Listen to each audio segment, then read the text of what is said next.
जय हिंद दोस्तों, welcome back to soldier unplugged. एक बार फिर मिल रहे हैं हम बायोलॉजी लेक्चर्स में। ह्यूमन फिजियोलॉजी हमारा चल रहा था।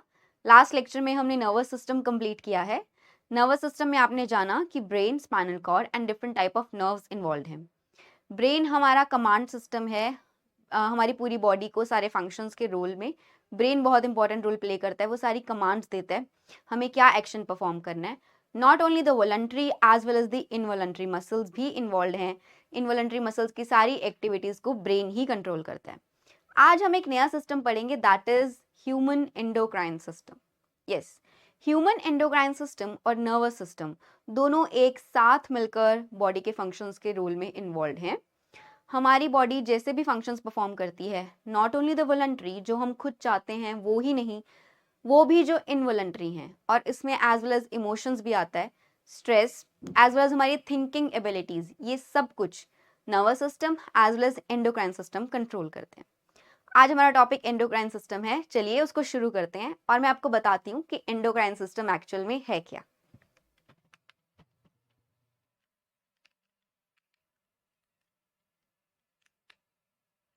तो हमारा टॉपिक है ह्यूमन एंडोक्राइन सिस्टम। इसकी डेफिनेशन क्या बोलती है, पहले वो पढ़ते हैं। It is a network of glands and organs that produce hormones that control many bodily functions. यहाँ पे कुछ दो तीन शब्द नए आए हैं। Glands, organs तो आपको पता ही है, that produce hormones. इससे पहले आपने hormones पढ़ा है plant growth regulators में यानी कि plant hormones में। Plant के अंदर कौन से hormones हैं, उनका क्या रोल है प्लांट की ग्रोथ एंड डेवलपमेंट में। आज हम पढ़ रहे हैं ह्यूमन का सिस्टम, यानी कि हम ह्यूमन बींग्स के अंदर ऐसे कौन से हॉर्मोन्स हैं जो हमारी growth as well as reproduction में इन्वॉल्व हैं। तो हॉर्मोन्स क्या होता है? हॉर्मोन्स कुछ केमिकल्स हैं या फिर मैसेंजर कह लीजिए, कुछ ऐसे पार्टिकल्स जो इंफॉर्मेशन ट्रेवल करवाते हैं, या फिर कुछ इनहिबिट करेंगे कुछ सब्सटेंसेस के रिलीज को, कुछ प्रोटीन के रिलीज को, या फिर उसको इंस्टिगेट करेंगे या फिर स्टिमुलेट करेंगे ताकि वो प्रोटीन्स या फिर एंजाइम्स रिलीज हो।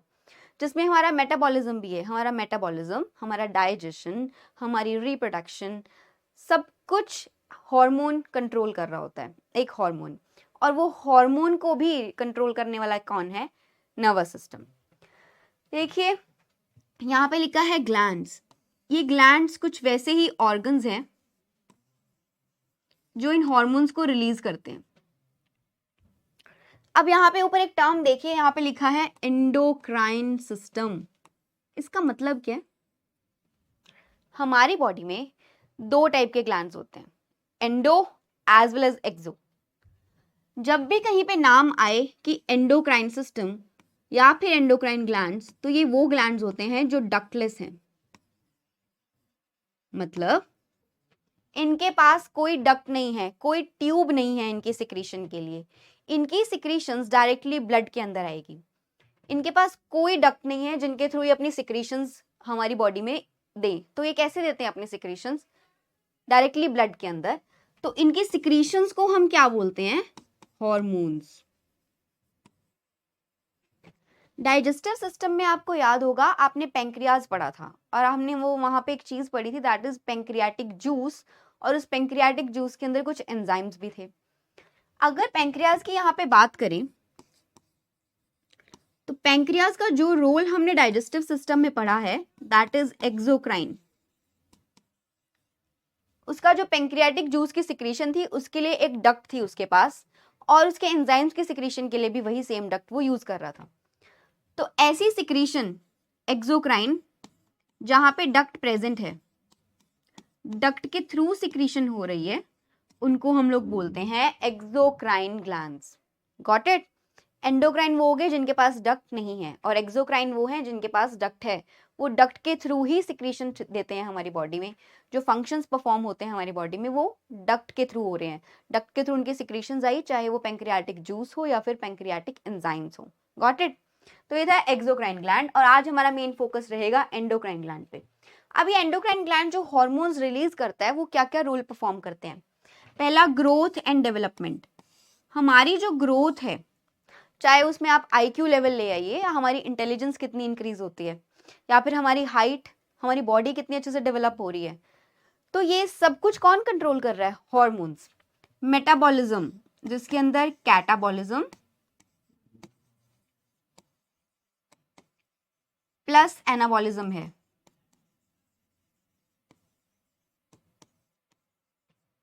ये दोनों चीज यानी कि मेटाबॉलिज्म, ये भी कौन कंट्रोल करता है? एक हार्मोन। रिप्रोडक्शन, आगे जाके मैं आपको बताऊंगी कि रिप्रोडक्शन में क्या रोल है हार्मोन्स का।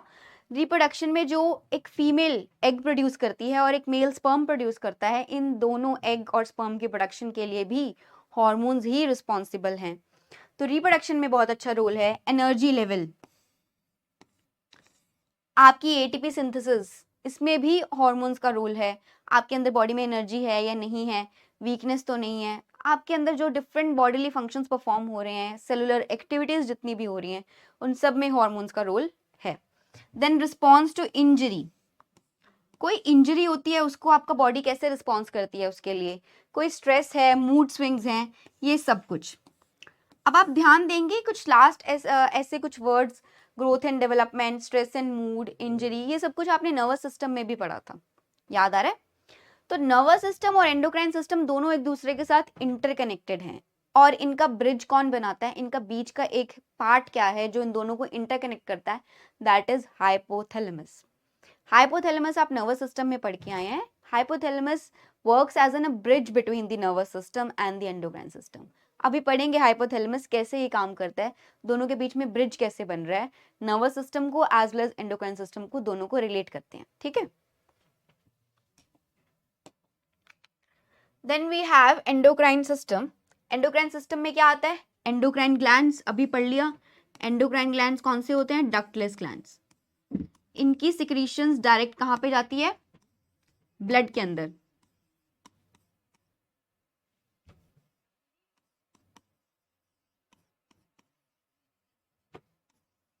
pour their secretions into blood. Blood के अंदर अपनी सिक्रीशंस रिलीज करते हैं ये, यानी कि हार्मोन्स रिलीज करते हैं।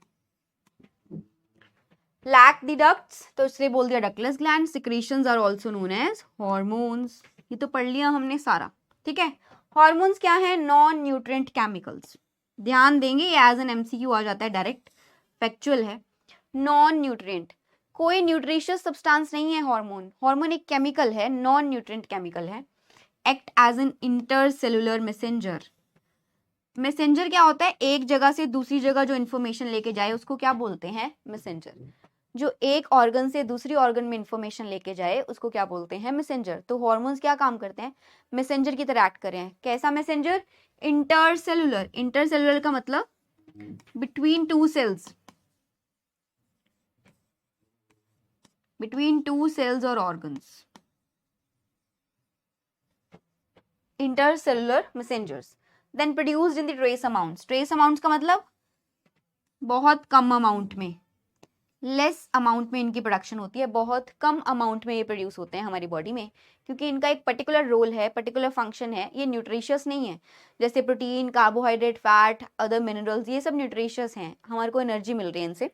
इनसे डायरेक्ट एनर्जी नहीं मिल रही है, बट एनर्जी जहाँ पे सिंथेसिस होगी ना, जो ऐसे सेलुलर एक्टिविटीज हमारी बॉडी में होगी, यानी कि मेटाबॉलिज्म, जिससे हमें एनर्जी मिलेगी, उन सब के मेटाबॉलिज्म में इनका रोल इन्वॉल्व है। मतलब अगर ये रिलीज हो रहे हैं तो ये कोई एक्टिविटी परफॉर्म कर पाएंगे, खुद ये हमें कोई न्यूट्रिशन नहीं देते हैं, इनके रिलीज होने से एक एक्टिविटी जरूर होगी हमारी बॉडी में, ठीक है। आगे चलते हैं, हाइपोथैलेमस के ऊपर आ गए बच्चों। हाइपोथैलेमस नर्वस सिस्टम में हमने पढ़ा था, नर्वस सिस्टम का पार्ट है, यानी कि ब्रेन का पार्ट है। It forms the floor of the diencephalo. Forebrain का हमने एक पार्ट पढ़ा था डायनसेफेलो, और डायनसेफेलो के बेस पे आता है hypothalamus. Then it consist of neurosecretory cells. अभी हमने बोला कि हाइपोथैलेमस जो है वो नर्वस सिस्टम और एंडोक्राइन सिस्टम के बीच में एक ब्रिज का पार्ट कर रहा है, उसके बीच में एक जॉइनिंग बना रहा है। कैसे? ये न्यूरोसेक्रेटरी सेल्स क्या होते हैं? ऐसे न्यूरॉन्स जो हार्मोन सिक्रीट करें,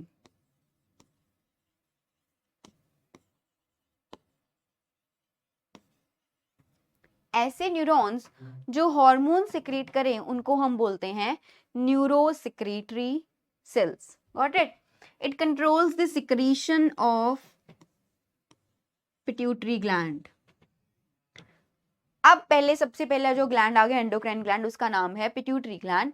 पिट्यूटरी ग्लैंड की सिक्रीशंस जो है उसको कौन कंट्रोल करता है? हाइपोथैलेमस। हाइपोथैलेमस का डायरेक्ट रोल है पिट्यूटरी ग्लैंड के सिक्रीशंस को कंट्रोल करने में। पिट्यूटरी ग्लैंड कब कौन सा हार्मोन रिलीज करेगा ये कौन डिसाइड करता है? हाइपोथैलेमस। दो टाइप के हार्मोन्स हैं हमारे पास। पहला रिलीजिंग हार्मोन। हाइपोथैलेमस दो टाइप के हार्मोन्स रिलीज करेगा, releasing hormones and inhibiting hormones. इसका मतलब क्या है टर्म का? ये पिट्यूटरी ग्लैंड को बोलेगा कि आपको ये हार्मोन अब रिलीज करवाना है, तो ये ऐसा हार्मोन रिलीज करेगा जो पिट्यूटरी ग्लैंड के ऊपर जाके इफेक्ट डालेगा और पिट्यूटरी ग्लैंड एक पर्टिकुलर हार्मोन रिलीज कर देगा। तो ये क्या कहता है पिट्यूटरी ग्लैंड के लिए? रिलीजिंग हार्मोन सिक्रीट करेगा as well as inhibiting hormone, कि अभी आपको एक हार्मोन रिलीज नहीं करवाना है। तो सिग्नल कौन दे रहा है पिट्यूटरी ग्लैंड को? हाइपोथैलेमस सिग्नल दे रहा है। और एक एग्जाम्पल है रिलीजिंग हार्मोन का, गोनाडोट्रोपिन रिलीजिंग हार्मोन। इसका मतलब क्या है? GnRH, gonadotropin releasing hormone.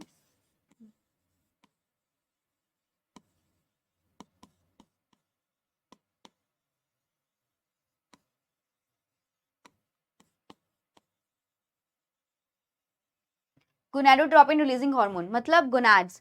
ये पिट्यूटरी ग्लैंड को बोलेगा कि आप गोनाड्स के लिए हार्मोन रिलीज कीजिए, यानी कि ऐसे ऑर्गन्स के लिए जो रिप्रोडक्टिव सेल्स प्रोड्यूस करते हैं, यानी कि एग और स्पर्म रिलीज करने वाली ऑर्गन्स पे इफेक्ट डालिए, ये बोलेगा पिट्यूटरी ग्लैंड को। तो ये रिलीज करवाएगा गोनाडोट्रोपिन रिलीजिंग हार्मोन, जो कि पिट्यूटरी ग्लैंड को बोलेगा जाके कि आपको वो हार्मोन्स रिलीज करने हैं जो कि रिप्रोडक्टिव सेल्स रिलीज करवाते हैं, यानी कि गेमीट्स रिलीज करवाते हैं, यानी कि एग और sperm.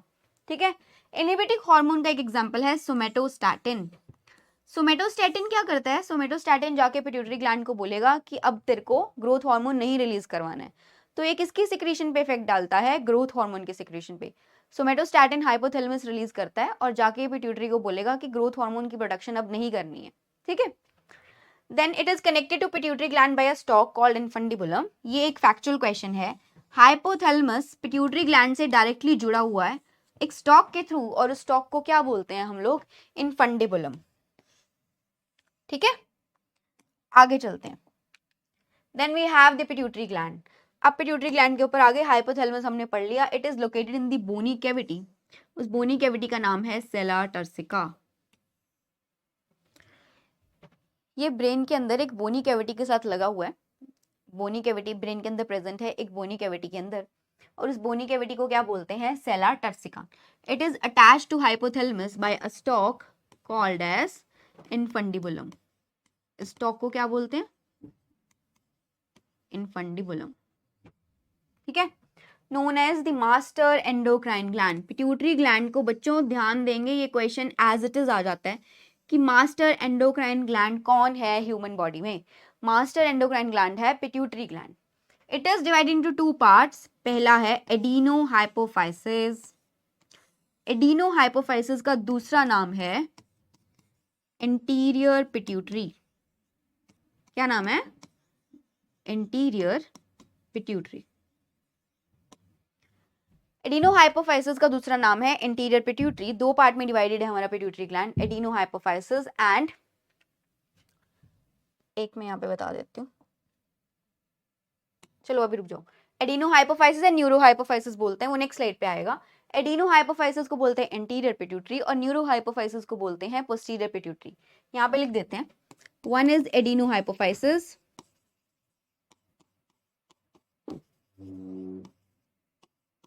and the second one is neurohypophysis. Neurohypophysis को बोलते हैं पोस्टीरियर पिट्यूटरी। ठीक है। एडिनोहाइपोफाइसिस के बारे में पढ़ेंगे, ये भी आगे दो पार्ट्स में डिवाइडेड है। मेन पार्ट है पार्स डिस्टालिस और सेकंड पार्ट है parse intermedia.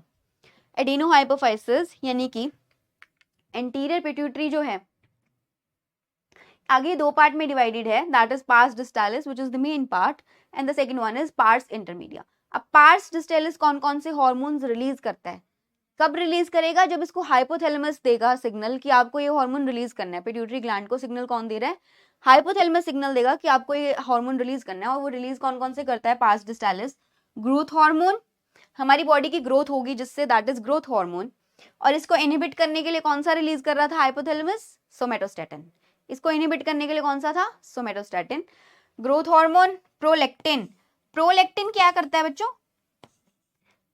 When a mother has to nourish her child, जब माँ अपने बच्चे को नरिश करती है यानी कि दूध पिलाती है, तो वो जो मिल्क प्रोडक्शन है मदर के अंदर, that is because of prolactin. Milk production होती है जो मदर के अंदर,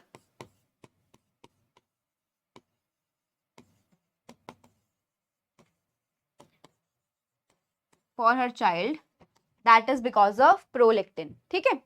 third one is thyroid stimulating hormone.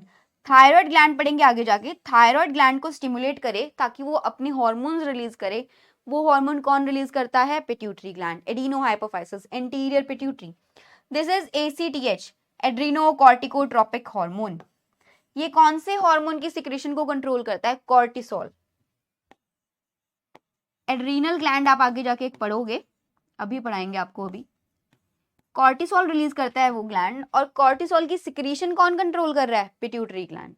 LH और FSH ये दोनों तब रिलीज होंगे जब हाइपोथैलेमस रिलीज करता है गोनेडोट्रोपिन रिलीजिंग हार्मोन. अभी हम पढ़ के आए हैं, अगर हाइपोथैलेमस ने गोनेडोट्रोपिन रिलीजिंग हार्मोन दिया, रिलीज कर दिया, तो पिट्यूटरी, एडिनोहाइपोफाइसिस, एंटीरियर पिट्यूटरी को सिग्नल मिलेगा कि उसको LH और FSH रिलीज करने हैं.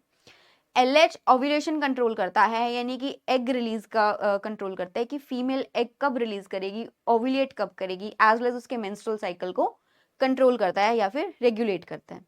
FSH वही एग जो फीमेल गेमीट है उसकी डेवलपमेंट को कंट्रोल करता है, दैट इज FSH, जिसको हम बोलते हैं फॉलिकल स्टिमुलेटिंग हार्मोन, और LH को बोलते हैं ल्यूटेनाइजिंग हार्मोन. मैं यहाँ पे लिख देती हूँ, यहाँ साइड में लिख देते हैं LH. ये इतना इंपॉर्टेंट भी नहीं है बट आपकी नॉलेज के लिए लिख देते हैं. Luteinizing hormone ovulation as well as menstrual cycle control करता है. FSH फॉलिकल स्टिमुलेटिंग हार्मोन, ये एग की डेवलपमेंट को कंट्रोल करेगा, रेगुलेट करेगा. ठीक है. Follicle stimulating hormone. ये आपने पढ़ लिया pars distalis. Pars intermedia. Pars intermedia release करता है मेलानोसाइट स्टिमुलेटिंग हार्मोन. हमारी बॉडी में जो मेलानिन पिगमेंट है, जिससे हमारी बॉडी को एक पर्टिकुलर कलर मिलता है, ठीक है, मेलानिन के रिलीज को कौन कंट्रोल कर रहा है? ये पार्स इंटरमीडिया जो रिलीज करता है मेलानोसाइट स्टिमुलेटिंग हार्मोन. कि मेलानिन कितना रिलीज होगा उसको कंट्रोल कौन कर रहा है? Pituitary gland. अब उसकी बात करते हैं न्यूरोहाइपोफाइसिस. न्यूरोहाइपोफाइसिस को क्या बोल रहे थे? Posterior pituitary.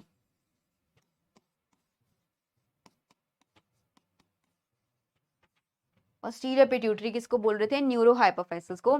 It stores and releases the 2 hormones. अब ध्यान देंगे, इंपॉर्टेंट टर्म आ गया यहाँ पे. एडिनोहाइपोफाइसिस पढ़ लिया, इंटीरियर पिट्यूटरी पढ़ लिया. इंटीरियर पिट्यूटरी के खुद के हार्मोन्स हैं. बस क्या चीज थी वहां पे कि हाइपोथैलेमस कंट्रोल करता था कि एंटीरियर पिट्यूटरी कब ग्रोथ हार्मोन रिलीज करेगा, कब थायराइड स्टिमुलेटिंग हार्मोन रिलीज करेगा, कब LH और FSH सिक्रीट करेगा. बट जब बात आती है पोस्टीरियर पिट्यूटरी की, यहाँ पे ध्यान से देखिए, टर्म लिखी हुई है बहुत ध्यान से, store and releases the 2 hormones.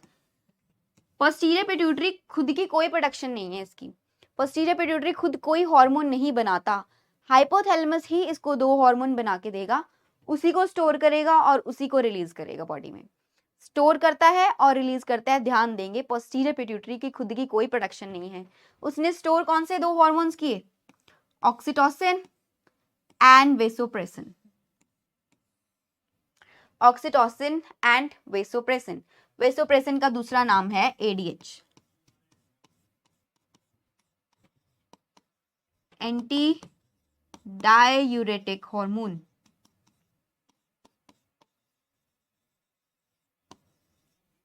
Oxytocin and vasopressin. Vasopressin का दूसरा नाम क्या है? Anti diuretic hormone. याद आ रहा है एंटी डाययूरेटिक कहाँ पड़ा था? एक्सक्रीटरी सिस्टम में. जब हमने बोला था कि जो DCT है, डिस्टल कॉन्वोल्यूटेड ट्यूब्यूल है, अगर एक इंडिविजुअल की पानी की कंजप्शन, वाटर कंजप्शन बहुत कम है, तो पानी का रीएब्जॉर्प्शन होता है DCT में, और वहां पे एक हार्मोन रिलीज होता है. And what is that? ADH, anti diuretic hormone. ताकि और कंसंट्रेटेड यूरिन बने, ताकि वाटर का और एब्जॉर्प्शन हो जाए, तो वहां पे रिलीज होता था एंटी डाययूरेटिक हार्मोन. और ये स्टोर किसने किया हुआ है? पोस्टीरियर पिट्यूटरी ने. ऑक्सीटोसिन का क्या काम होता है? जब चाइल्ड बर्थ होता है, when a mother delivers a child, तो जब यूट्रस के जो मसल्स हैं उनकी एक्सपेंशन बहुत अच्छी होनी चाहिए. अगर यूट्रस के मसल्स अच्छे से एक्सपैंड नहीं हो पाएंगे तो चाइल्ड बर्थ में बहुत इश्यूज आएंगे, बहुत प्रॉब्लम आएगी। तो during the birth of a child, जब प्रेगनेंसी के टाइम पे और फिर जब डिलीवरी के टाइम पे बेबी का जन्म होता है, when a mother delivers a child, उस टाइम पे, डिलीवरी के टाइम पे ऑक्सीटोसिन रिलीज होता है फीमेल की बॉडी में, ताकि जो यूट्रस के मसल्स हैं वो और रिलैक्स हो जाएं, सॉरी, और एक्सपेंशन हो जाए उसमें, यूट्रस के मसल्स के एक्सपेंशन के लिए ऑक्सीटोसिन रिलीज होता है ड्यूरिंग चाइल्ड बर्थ। ठीक है, याद रहेगा। Got it. अब वेसोप्रेसिन को एडीएच बोलते हैं, anti diuretic hormone that leads two diabetes insipidus. अगर इसकी सिक्रीशन कम हो ना, एंटी डायूरेटिक हार्मोन की, यानी कि वेसोप्रेसिन की सिक्रीशन कम हो, तो एक डिजीज होता है और उस डिजीज को बोलते हैं डायबिटीज इंसिपिडस। क्या बोलते हैं? Diabetes insipidus. Got it. आगे चलते हैं। थायराइड ग्लैंड आ गया। Thyroid stimulating hormone pituitary gland ने रिलीज किया था। अब थायराइड ग्लैंड के बारे में पढ़ेंगे। That is the largest endocrine gland. ध्यान देंगे, लार्जेस्ट एंडोक्राइन ग्लैंड क्या है? थायराइड। ठीक है। Secretes the thyroxine hormones T3 and T4। Thyroid gland दो थायरोक्सिन हार्मोन सिक्रेट करता है जिनका नाम है T3 and T4। Iodine is essential for normal rate of hormone synthesis. ये जो थायराइड ग्लैंड हार्मोन रिलीज करता है ना, T3 एंड T4, ये तभी रिलीज हो पाएंगे, इनकी प्रोडक्शन ही तभी होगी अगर आयोडीन की कंटेंट अच्छा है आपके फूड में। तभी ऐड आती है कि आयोडीन युक्त नमक खाइए, है ना।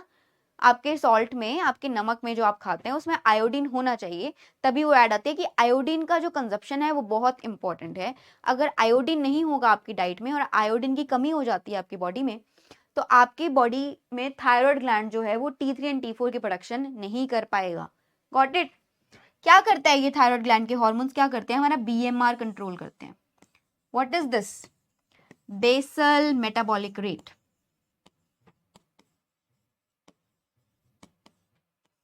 आपने कितना खाना खाया, फैट, कार्बोहाइड्रेट्स क्या खाया, और आप कितना बर्न कर पा रहे हैं, आपकी कैलोरीज कितनी बर्न हो रही हैं, that is basal metabolic rate. आपकी कैलोरीज की रेशियो क्या है, आप कितना बर्न कर पा रहे हैं कैलोरीज को, that is basal metabolic rate. और इसको कंट्रोल कौन करते हैं? आपके थायराइड हार्मोन्स या फिर थायरोक्सिन हार्मोन्स। ठीक है। Regulates the carbohydrates, protein and fat metabolism. इन सबका मेटाबॉलिज्म को रेगुलेट करते हैं thyroid hormones. Regulates the physical as well as the mental growth. आपकी फिजिकल ग्रोथ, आपकी बॉडी अच्छे से ग्रो कर पा रही है, नहीं ग्रो कर पा रही है, और मेंटल ग्रोथ भी, आपका IQ, आपकी ब्रेन की development, these both things are controlled by thyroxine hormones. और अगर आयोडीन की कमी होगी आपके फूड में तो क्या चीज हो सकती है? आपको थायराइड ग्लैंड आपके थायरोक्सिन हार्मोन्स अच्छे से प्रोड्यूस नहीं कर पाएगा, और आयोडीन की कमी से फिर एक डिजीज हो जाता है, क्योंकि आपके पास T3 और T4 की प्रोडक्शन ही नहीं हो रही है, तो एक डिजीज होता है जिसको बोलते हैं goitre due to the deficiency of iodine in your diet. अगर आयोडीन आपकी डाइट में नहीं है, इसलिए बोलते हैं कि सॉल्ट वो ही खाइए जिसके अंदर आयोडीन है। तो अगर आयोडीन की डेफिशिएंसी है आपकी डाइट में तो आपको गोइटर होने के चांसेस बढ़ जाएंगे। हाइपोथायरॉयडिज्म। हाइपो का मतलब less production of thyroxine hormones. T3 and T4 की जो प्रोडक्शन है वो बहुत कम हो जाएगी, इसको बोलते हैं हाइपोथायरॉयडिज्म। Got it. ये था गोइटर। क्रिएटिनिज्म क्या है? Due to the hypothyroidism during pregnancy. Pregnancy के टाइम पे अगर ये T3 और T4 का प्रोडक्शन कम हो, बहुत कम हो जाए, प्रेगनेंसी के टाइम पे जो डिजीज होता है उसको बोलते हैं cretinism. It affects the growth and the development of the growing baby. जो बेबी उस टाइम डेवलप हो रहा होता है, whatever the baby is developing inside a mother's womb, उस टाइम बच्चे की जो डेवलपमेंट हो रही होती है वो बहुत एनहांस होती है, उसको इफेक्ट पड़ता है, ग्रोथ अच्छे से नहीं हो पाएगी। अगर T3 और T4 हार्मोन्स की कमी हो जाए एक प्रेग्नेंट फीमेल में, तो उस टाइम जो बच्चे की डेवलपमेंट है वो खराब हो जाती है, मतलब अच्छे से डेवलप नहीं हो पाएगा बेबी। इफेक्ट द ग्रोथ, उसके फिजिकल अपीयरेंस भी, शॉर्ट स्ट्रेचर फिजिकल अपीयरेंस, उसका IQ कम होगा, deaf mutism and abnormal skin, मतलब उसके फिजिकल और मेंटल डेवलपमेंट ये दोनों इफेक्ट हो जाएंगे।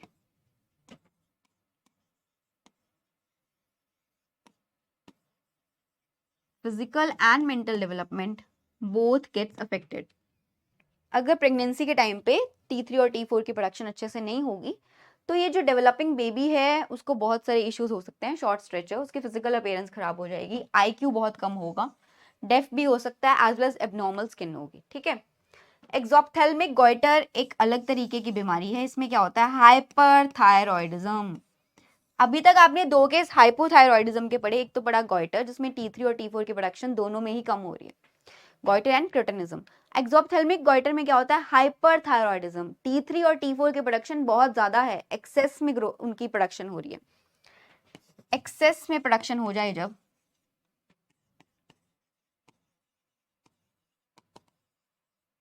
T3 और T4 हॉर्मोन्स की, तब बोलते हैं हाइपरथायरॉयडिज्म। इसमें क्या होता है, enlargement of the thyroid gland enlargement हो जाएगी उसकी, वो बड़ा हो जाएगा, स्वेलिंग हो जाएगी उस पर। प्रोट्रूजन ऑफ द आईबॉल्स, जिन लोगों के अंदर हाइपरथायरॉयडिज्म होगा उनकी आईबॉल्स आपको प्रोट्रूडेड लगेंगे, ऐसे लगेगा बाहर को आई हुई है, आंखें उनकी बहुत बड़ी बड़ी लगेंगी, प्रोट्रूजन ऑफ द आईबॉल्स। उनका BMR बहुत ज्यादा हाई रहता है, यानी कि उनका फैट लॉस बहुत आसानी से होता है, वेट लॉस हो जाता है एक्चुअल में उनका, वो बहुत स्किनी लोग होंगे, पतले होंगे बहुत ज्यादा, वेट लॉस। इंक्रीज BMR के कारण क्या होता है, वेट लॉस होता है। ठीक है। Also known as the Graves disease. तो अगर ग्रेव्स डिजीज आ जाए तो आपको पता है वो क्यों होगा, हाइपरथायरॉयडिज्म के कारण। अगर क्वेश्चन आ जाए ग्रेव्स डिजीज का रीजन क्या है, हाइपरथायरॉयडिज्म, यानी कि T3 और T4 की प्रोडक्शन बहुत ज्यादा हो रही है। ठीक है। Next, thyrocalcitonin. It is also secreted by the thyroid gland. Thyroxine hormones तो T3 एंड T4 थे, थायरोकैल्सिटोनिन भी थायराइड ग्लैंड ही सिक्रेट करता है। It regulates the blood calcium level. क्या मतलब है, हमारे ब्लड में कैल्शियम कितना हो ये सब कौन रेगुलेट कर रहा है, थायरोकैल्सिटोनिन। और बेसिकली ये क्या करेगा, ब्लड में बिल्कुल भी एक्सेस अमाउंट में कैल्शियम नहीं होने देगा, इनफैक्ट ब्लड के अंदर से कैल्शियम के लेवल को डिक्रीज कर देगा, decreases the level of calcium in the blood. तो ब्लड के अंदर अगर क्वेश्चन आ जाए कि ब्लड के अंदर कैल्शियम लेवल डिक्रीज कौन कर रहा है, तो आप बोलेंगे थायरोकैल्सिटोनिन। और इसको प्रोड्यूस कौन करवाता है, थायराइड ग्लैंड। ठीक है। Decreases the level of calcium in the blood, thyrocalcitonin. Then we have the parathyroid glands. Thyroid पढ़ लिया। पैराथायरॉयड ग्लैंड्स 4 होते हैं आपके पास, 4 हैं, यानी कि 2 पेयर हैं, present on the back side of the thyroid gland. Thyroid gland की बैक साइड पे 2 पेयर्स में हमारे पास पैराथायरॉयड ग्लैंड्स हैं, यानी कि 4 पैराथायरॉयड ग्लैंड्स हैं। It secrete hormones called parathyroid hormone और पैराथॉर्मोन। क्या बोलते हैं, पैराथॉर्मोन या फिर पैराथायरॉयड हार्मोन। फंक्शंस क्या हैं, it increases the calcium level in blood. अब आप यहाँ पे ध्यान से पढ़ पा रहे हैं, यहाँ पे लिखा है increases the calcium level in the blood.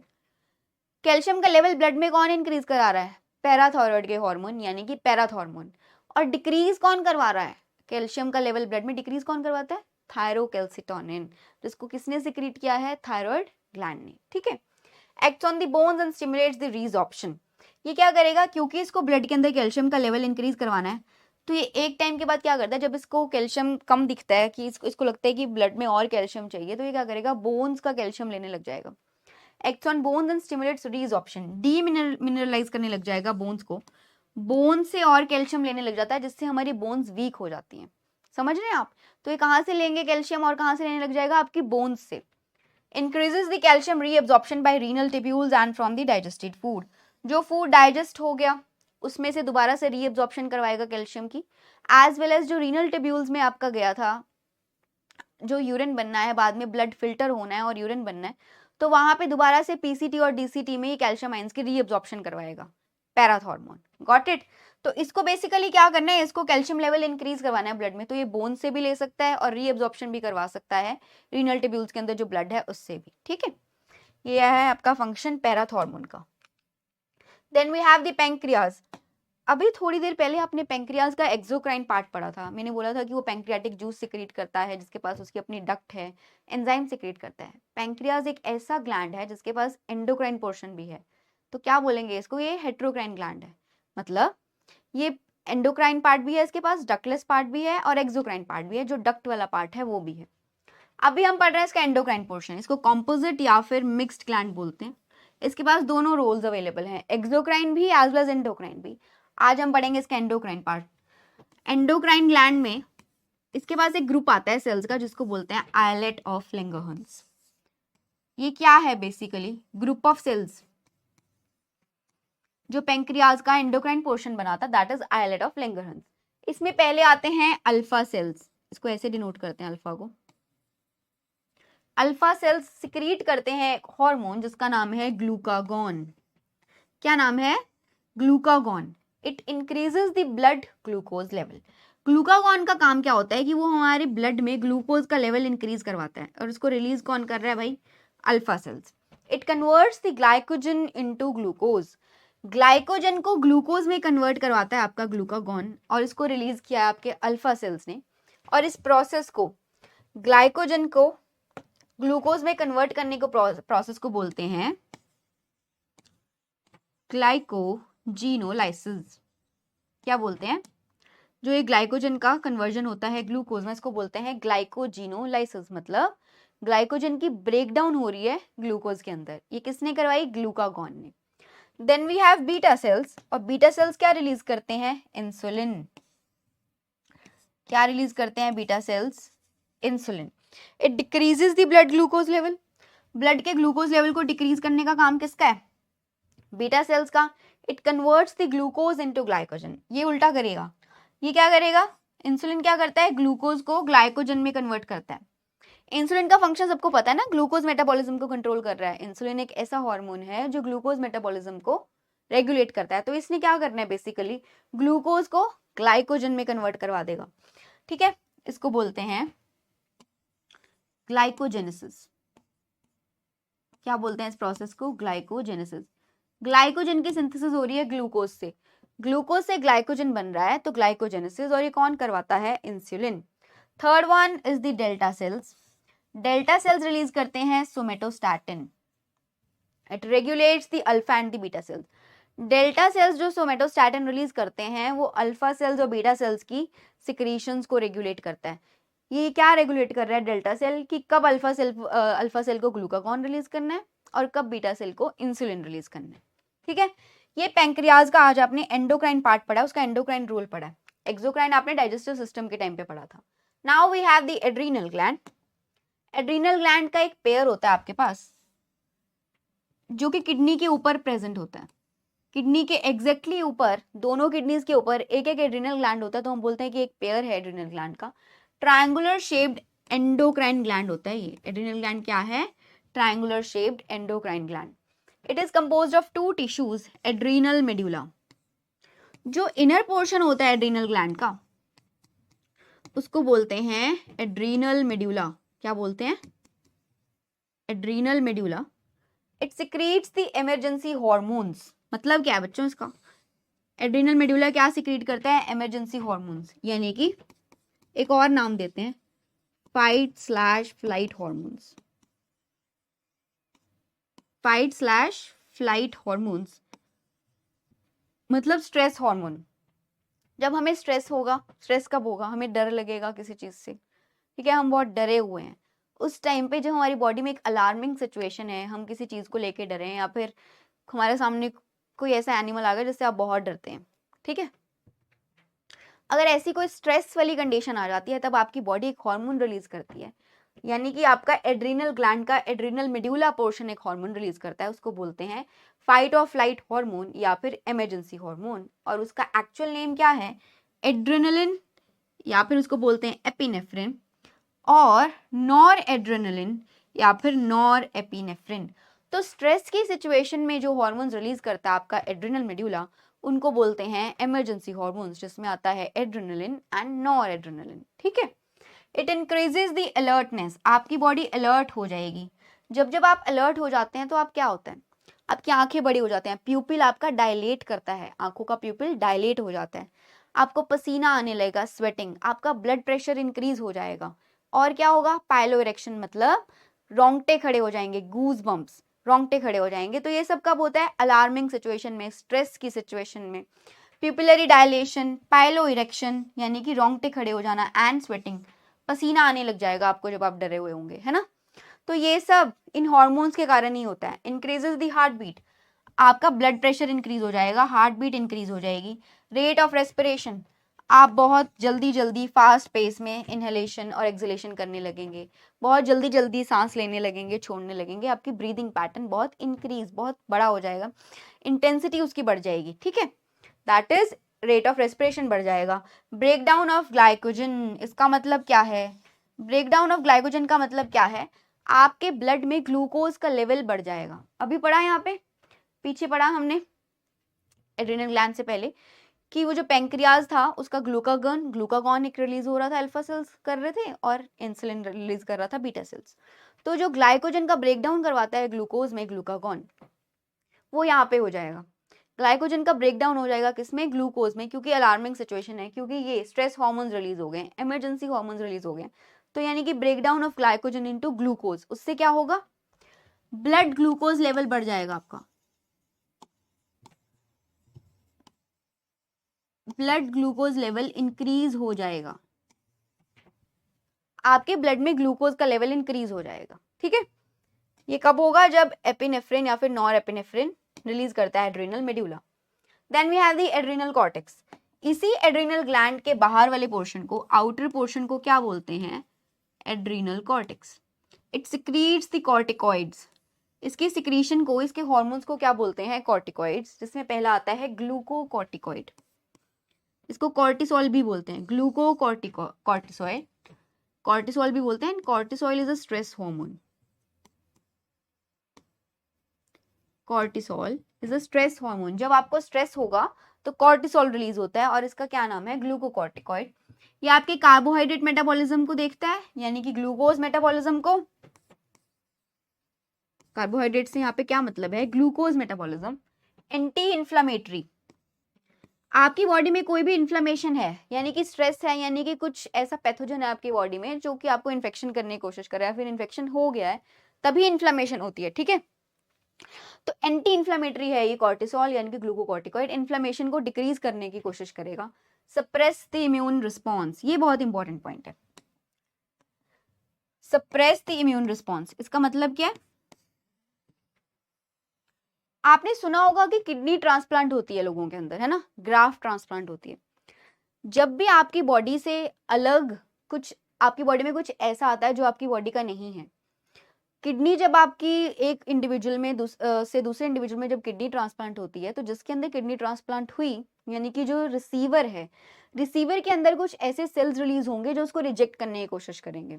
क्यों? क्योंकि उसको ऐसा लगेगा कि ये कुछ बाहरी सब्सटेंस है, ये एंटीजन है हमारे लिए, ये बॉडी में इन्फेक्शन क्रिएट कर सकता है, तो वो किडनी को रिजेक्ट करने की कोशिश करेंगे। उस टाइम हमारी इम्यूनिटी, हमारा बॉडी का सेल्फ डिफेंस मैकेनिज्म काम करता है, वो डिफेंस में आ जाता है, वो ये कोशिश करता है कि इसको बाहर निकाला जाए, इसको रिजेक्ट किया जाए। तो वो उस टाइम पे जो किडनी ट्रांसप्लांट है वो फेल ना हो जाए, तो हम कुछ इम्यूनो सप्रेसिव एजेंट्स देते हैं उस पेशेंट को जो रिसीवर है, जिसके अंदर किडनी ट्रांसप्लांट हुई है।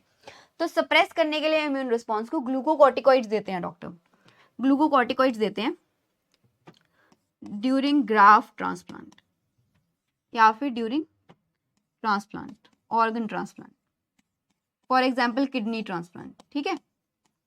तो जब किडनी ट्रांसप्लांट होता है कि थोड़े टाइम के लिए, कि हमारा जो बॉडी का इम्यून सिस्टम है वो सप्रेस स्टेट में रहे, वो फंक्शन ना कर पाए अच्छे से, क्योंकि वो किडनी को रिजेक्ट कर देगा अदरवाइज, ठीक है। तो किडनी को रिजेक्ट ना करे, उस फंक्शन ना कर पाए, इसलिए हम ये इम्यूनो सप्रेसिव ग्लूकोकॉर्टिकॉइड्स देते हैं। Increases the RBC production, red blood cell की प्रोडक्शन को इंक्रीज करता है ये glucocorticoid. Then we have mineralocorticoids, aldosterone है इसमें। मिनरलोकॉर्टिकॉइड का एग्जांपल क्या है? एल्डोस्टेरॉन।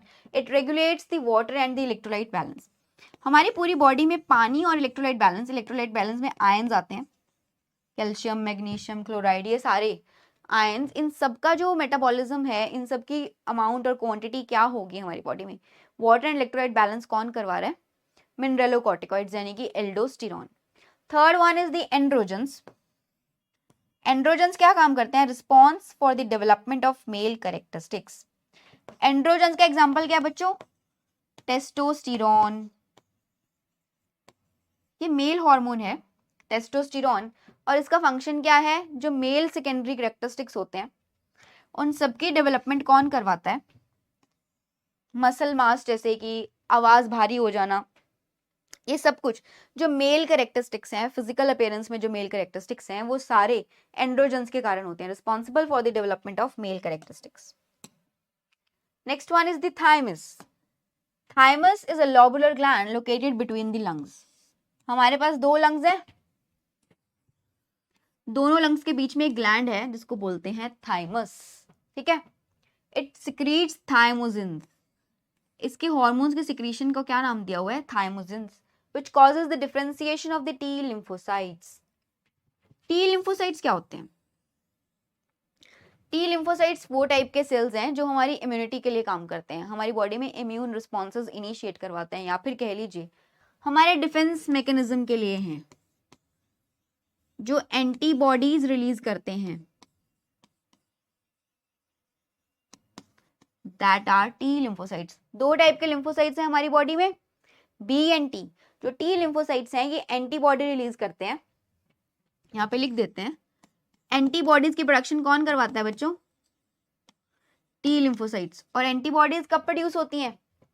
एंटीबॉडीज कब प्रोड्यूस होती हैं? जब हमारी बॉडी में कोई इन्फेक्शन हो जाए, कोई एंटीजन आ जाए, कोई पैथोजन आ जाए, कोई बाहरी सब्सटेंस हमारी बॉडी में आ जाए और उसके अगेंस्ट हमारे टी सेल्स जो हैं वो एंटीबॉडीज रिलीज करते हैं ताकि उसको वहीं पे मार दिया जाए। कोई बैक्टीरिया है, कोई वायरस है, उसके अगेंस्ट हमारे टी सेल्स, टी लिम्फोसाइट्स कुछ एंटीबॉडीज रिलीज करते हैं ताकि उसको वहीं पे मार दें। तो जो टी लिम्फोसाइट्स हैं वो क्या, कौन सी इम्यूनिटी देते हैं हमें? Humoral immunity. जो एंटीबॉडीज की प्रोडक्शन होती है ब्लड के अंदर, उस इम्यूनिटी को क्या नाम दिया हुआ है हमने? Humoral immunity. ऐसे ही एक एडिशनल इंफॉर्मेशन बता देती हूँ थोड़ा सा।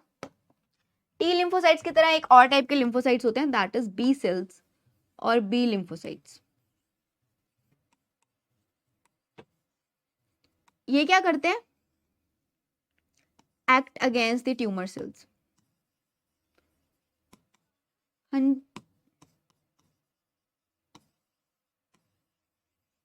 These act against the tumor cells. B cell या फिर लिम्फोसाइट्स क्या काम करेंगे? These acts against the tumor cells. हमारी बॉडी में कुछ सेल्स जो हैं वो उनकी ग्रोथ जो है ना वो एक्सेसिव ग्रोथ होती है, मतलब एक पर्टिकुलर टाइम के बाद सेल्स के अंदर एक मैकेनिज्म होता है कि वो अपनी ग्रोथ रोक लेते हैं, जितना उनको ग्रो करना था बस उतना ही, उसके बाद वो ग्रो नहीं करते। बट कुछ सेल्स के अंदर ये मैकेनिज्म खत्म हो जाता है और वो एक्सेसिव ग्रोथ करते हैं, वो ग्रो करते ही रहते हैं।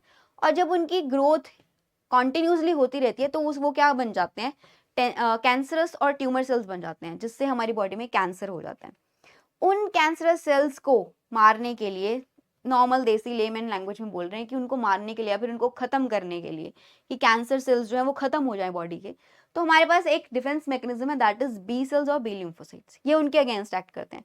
बट जो भी एंटीजन्स और पैथोजन्स बाहर से हमारी बॉडी में डिजीज क्रिएट करेंगे, बैक्टीरिया, वायरस, जो भी व्हाटएवर, प्रोटोजोन्स, प्रोटिस्ट, है ना, किसी भी तरीके का पैथोजन और एंटीजन जो बाहर से आके हमें डिजीज करने की कोशिश करेगा, उसको बोलते हैं टी लिम्फोसाइट्स। वो एंटीबॉडीज रिलीज करेंगी, वहां पे टी लिम्फोसाइट्स का रोल आता है और वो एंटीबॉडीज रिलीज करके उनको मारने की कोशिश करेंगे, ठीक है, ताकि हमें कोई डिजीज ना हो। तो टी लिम्फोसाइट्स इनिशिएट करते हैं ह्यूमरल इम्यूनिटी और बी सेल्स क्या इनिशिएट करते हैं? सेल मीडिएटेड इम्यूनिटी, क्योंकि ये सेल्स पे एक्ट कर रहे हैं, ट्यूमर सेल्स पे एक्ट कर रहे हैं, सेल मीडिएटेड इम्यूनिटी, ठीक है। ये एडिशनल इंफॉर्मेशन दे दी आपको थोड़ी सी। यहाँ पे मेन रोल हम लोग टी लिम्फोसाइट्स के बारे में पढ़ रहे थे। Causes the differentiation. डिफरेंशिएशन का मतलब डेवलपमेंट करवाते हैं टी लिम्फोसाइट्स की। अगर टी लिम्फोसाइट्स डेवलप होंगे तभी तो वो एंटीबॉडी रिलीज कर पाएंगे। Development of the T lymphocytes, और वो क्या रिलीज करती हैं? एंटीबॉडीज। तो provides the cell mediated immunity as well as promotes the production of antibodies, that is humoral immunity. Cell mediated immunity भी, यानी कि बी सेल्स को भी, बी लिम्फोसाइट्स को भी डेवलप करवा रहे हैं और टी सेल्स को तो करवा ही रहे हैं, तभी तो एंटीबॉडीज प्रोडक्शन होगी, ठीक है। Third one is degeneration of the thymus with increasing age increases. इसका मतलब क्या है लाइन का? जैसे जैसे एज बढ़ेगी ना, जैसे जैसे एज बढ़ेगी वैसे वैसे जो डी जनरेशन है थाइमस का वो इंक्रीज हो जाएगा।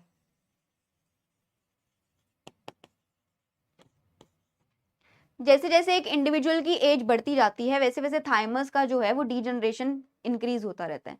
और वे तो आप एक ओल्ड इंडिविजुअल के अंदर अगर समझेंगे, एक बच्चा और एक बुजुर्ग, बच्चे के अंदर इम्यून रिस्पॉन्स बहुत अच्छा होगा, उसकी इम्यूनिटी बहुत स्ट्रांग होगी as compared to an old individual, old individual के अंदर इम्यूनिटी कम क्यों होगी? क्योंकि उसका थाइमस जो है वो डीजनरेट हो चुका है, ठीक है। तो जैसे जैसे एज बढ़ेगी वैसे वैसे थाइमस का डीजनरेशन होगा, वैसे वैसे इम्यूनिटी आपकी वीक होती जाएगी। समझ आ गया?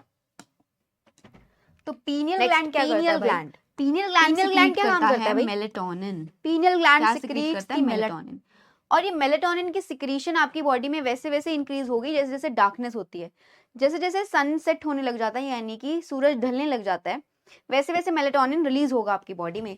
तो ये डार्कनेस के साथ इसका डायरेक्ट रिलेशन है मेलेटोनिन का। It regulates the 24 hour diurnal rhythm cycle. मतलब क्या है इसका?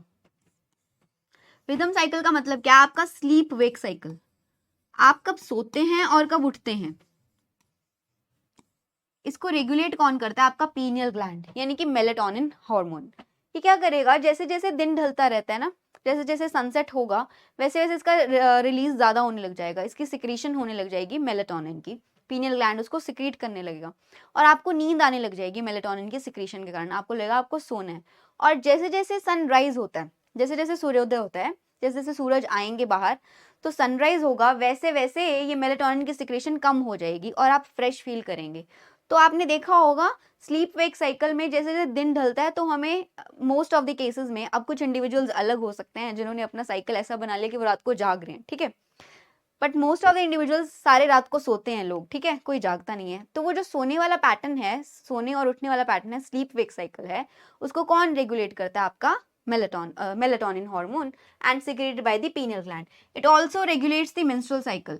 फीमेल्स के अंदर जो मेंस्ट्रुअल साइकिल है उसको भी रेगुलेट करता है पीनियल ग्लैंड, ठीक है। Next, ovaries. Ovaries is a pair of female reproductive organs. दो ओवरीज होती हैं, पेयर है फीमेल रिप्रोडक्टिव ऑर्गन्स का। ये क्या करते हैं? फीमेल हार्मोन्स प्रोड्यूस करेंगे और एग्स रिलीज करवाते हैं। Egg is what? Female gamete. Egg is what? Female gamete.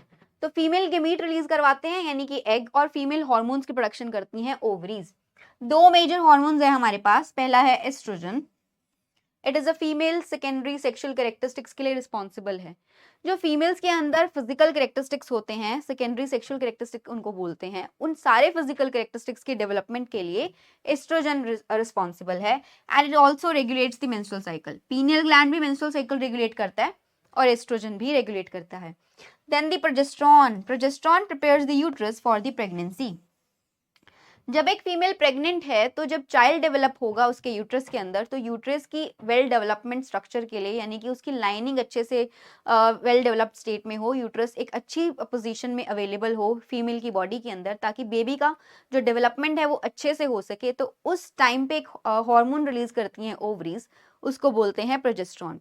ये प्रोजेस्टेरॉन प्रेगनेंसी के टाइम पे ही रिलीज होगा, उन फीमेल्स के अंदर रिलीज होगा जो प्रेग्नेंट है, ठीक है। यूट्रस को प्रिपेयर करता है ये। Next, testes.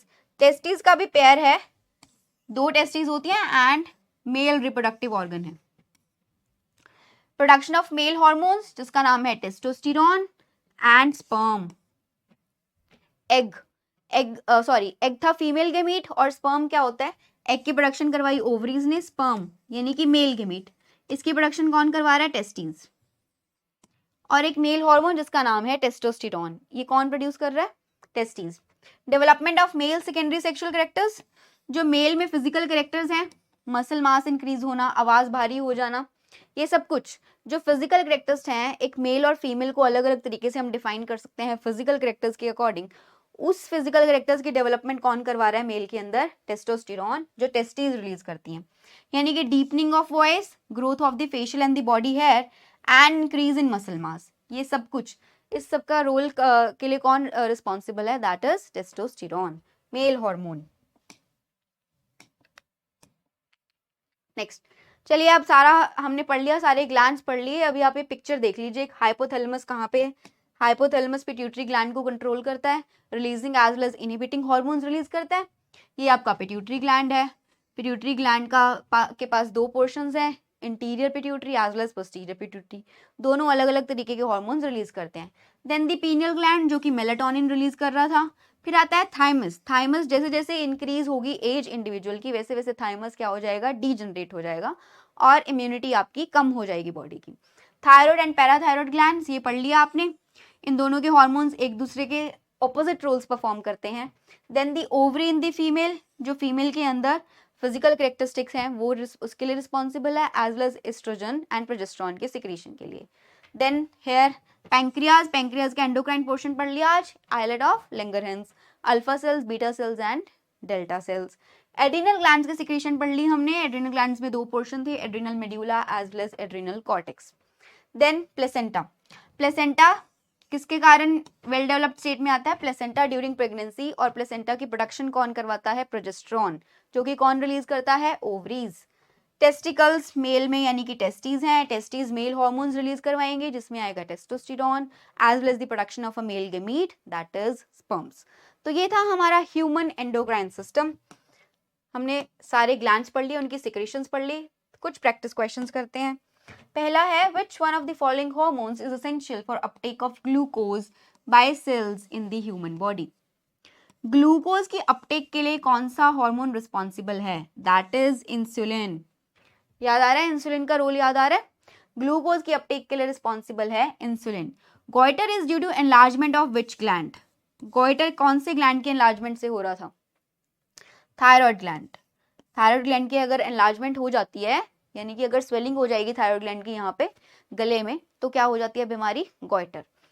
Which among the following is largest gland in human body? Human body में सबसे बड़ा ग्लैंड कौन सा है? अब ध्यान देंगे, एक लाइन अभी आज आपने थायराइड ग्लैंड के टाइम पे पढ़ी थी कि largest endocrine gland that is thyroid gland. Largest gland अगर कहीं भी नाम आए तो आपने लिवर करना है। लिवर लार्जेस्ट ग्लैंड है। लार्जेस्ट एंडोक्राइन और लार्जेस्ट ग्लैंड दोनों में फर्क है, ध्यान देंगे, ठीक है। लार्जेस्ट ग्लैंड आपका लिवर है। ग्लैंड दो टाइप के सिक्रीशंस कर सकते हैं, दो टाइप के ग्लैंड्स हो सकते हैं, exo as well as endo. Endo वो होंगे जिनके पास कोई डक्ट नहीं है, वो हार्मोन सिक्रीट करते हैं, और एक्सोक्राइन ग्लैंड्स वो जिनके पास डक्ट है। तो लिवर की भी अपनी सिक्रीशंस हैं, बट वो एक्सोक्राइन सिक्रीशंस हैं। तो बट सबसे बड़ा ग्लैंड हमारी बॉडी में कौन सा है? लिवर। यहाँ पे स्टेटमेंट में क्वेश्चन को ध्यान से पढ़ना है, उसने कहीं भी एंडोक्राइन वर्ड नहीं लिखा है, उसने सिर्फ पूछा है लार्जेस्ट एंडोक्राइन ग्लैंड। तो पहले पे तो लिवर आएगा, और कभी पूछ ले कि सेकंड लार्जेस्ट कौन है, तो अगर सेकंड लार्जेस्ट आ जाए that is pancreas. Second largest कौन है?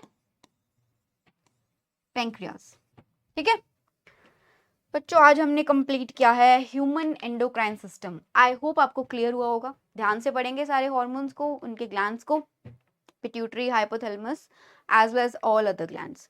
नेक्स्ट लेक्चर में हम एक नए टॉपिक के साथ मिलेंगे। अच्छे से पढ़ाई करते रहिए पूरे जोश के साथ। बहुत जल्द मिलते हैं। Thank you so much. जय हिंद।